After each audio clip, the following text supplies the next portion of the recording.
All right, so I did not want to talk about this or bring this on social media, but this is the woman who sexually assaulted me. And one of the only reasons why I'm talking about this is because she's working overtime to silence me, and I refuse to be silenced.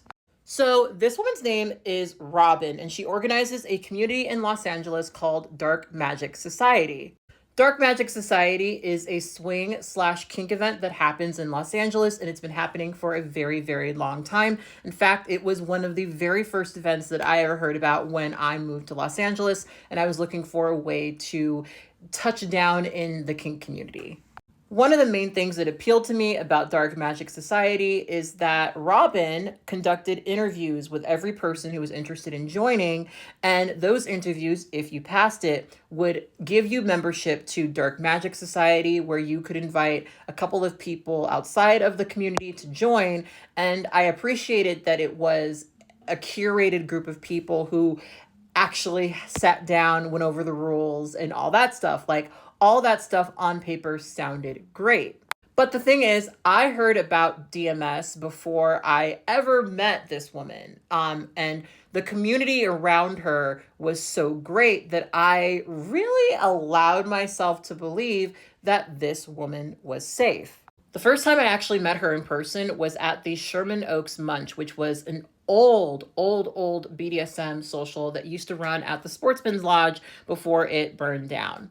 And it was the biggest BDSM social in Los Angeles. And I remember coming all the way from Orange County just to go to it. And I would always run into Robin. Now, Robin has one defining feature about her. She is very rarely sober. I mean, I have probably met this woman hundreds of times in my life at this point, and I could probably count on one hand the amount of times that she's actually been sober. Put it this way, Robin's presentation was not nearly as good as the reputation that the scene she created had. Now, when I would run into her at the Sherman Oaks Munch, she was always very, very pushy. I mean, this was the sort of person who touches you kind of without asking, does a lot of this and that, gets in your face, says some very, very sexual things almost immediately after meeting you. Just a lot of really, really pushy energy. And when I was new in the scene, mind you, I was like 27 when I entered the scene. I'm not anymore. She was definitely somebody who I had to process because I was not used to women flirting with me so aggressively. And, unfortunately, I am tragically heterosexual and I never appreciated her advances. But, because I was new, I was sort of trying to deal with it. I was trying to deal with it because I felt like not being okay with it was probably me being really sensitive and not as sex positive as I possibly could be, right? But she wouldn't actually sexually assault me until I went to a private party at the home of a friend of ours. And at this party, I was naked. I'm the sort of person who goes to these parties for the buffet. I go to the party to socialize. I don't really go to play. I'm a very traumatized person. And one of the things I've gotten from going to these events, honestly, is just the ability to be sex positive in social company, right? I have a lot of boundaries when it comes to who I play with, right? So typically I don't play, right? But I was naked, standing there in the kitchen speaking to the owner, and Robin came up to me and decided to start touching me. And she specifically groped my breasts. And the owner of this home that we were in at the time sort of told her not to do it, but she kept going. And, unfortunately, I've been assaulted so many times in my life. My reaction to being assaulted is to fawn, is to kind of smile and act like it's not that big of a deal, right? But what really bothered me about Robin doing this to me is at the time I had written several posts on my FetLife. Yes, I have a FetLife page about how I don't like being touched, specifically being touched by women. And Robin had interacted with these posts. Robin had even messaged and commented to me about these posts. And so her touching me in this moment really upset me, really stirred me, because I know that she understood it was something that I didn't fucking want. Now, because she's an alcoholic, I really did try my best not to let this affect me. So, even though she technically sexually assaulted me, I did not make a big deal about it. I moved on. Now, fast forward, I become a much more prolific person in the scene. I organize a little community called LA Kinky Weirdos out here in Los Angeles. Some of you guys may have heard of it, but didn't know that it was me behind it. And that is by design, because to me, the biggest issue in the Los Angeles, BDSM, sex positive scene are two things: ego and money. And boy, does Robin have both of those things. Now, as a munch organizer, it is my job to be aware of the events happening in the scene and give people direction in terms of where to go. For a lot of people, I am the very first person they meet in the BDSM scene who has some degree of knowledge about the happenings in Los Angeles. So I always make a point of letting people know where the good places are and where the not so good places are.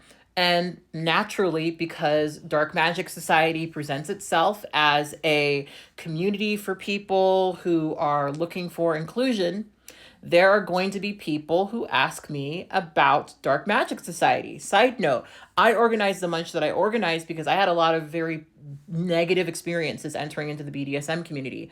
If you've watched my video on my YouTube channel called the problems that I have with the BDSM community, you'll hear a lot of stories that I'm going to repeat in this video, because a lot of my initial experiences were negative, and unfortunately a lot of those people don't really go away.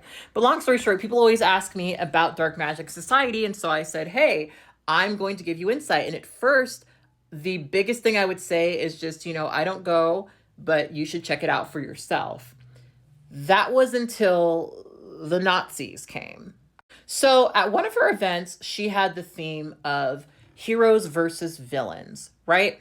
And somebody took the theme a little bit too seriously and decided to show up in full Nazi regalia, right? Now, mind you, the owner of this dungeon that she was hosting this event at is the son of Holocaust survivors, right? So naturally, he was really pissed off about this and decided to make a scene, get really angry, and essentially tell Robin that if she didn't kick these people out, the event was over, right? Now, Robin would not do the thing that we would expect someone in her position to do, kick the people out. She would make a lot of excuses for them. Eventually, those people did leave, but then she would run to social media and start defending the Nazis who showed up at her event. Now, naturally, as a Black trans woman in the scene who organizes an inclusive event, that is going to be something that I bring up. And it's one of many things that I brought up as maybe a reason why a person like me probably wouldn't be okay there, right? There was also another incident where there was this couple who was part of my group. They're going through a divorce, and Robin was throwing this sex pool party. And at the venue of this pool party, and there apparently earlier in the day was a children's pool party, and then the sex party was supposed to be later on in the day. Well, the ex-husband decided to bring the child to the venue of this sex party with Robin to, I guess, swim before the adult party happened. Now, obviously, in this situation, the kid wasn't exposed to anything, right?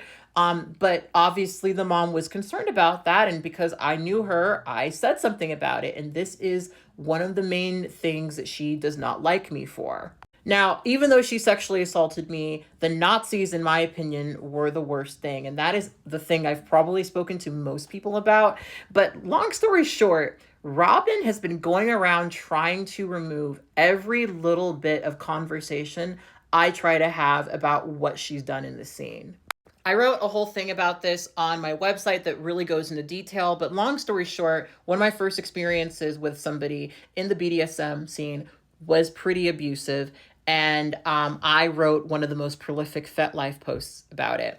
And somebody tried to inform Robin about this, and her response to this was to call me one of the biggest liars and consent violators in the community. Rin is sometimes the name that I go by in the scene. Now, I'm not a consent violator. Most people can't even tell you a person that I've played with nor been interested in.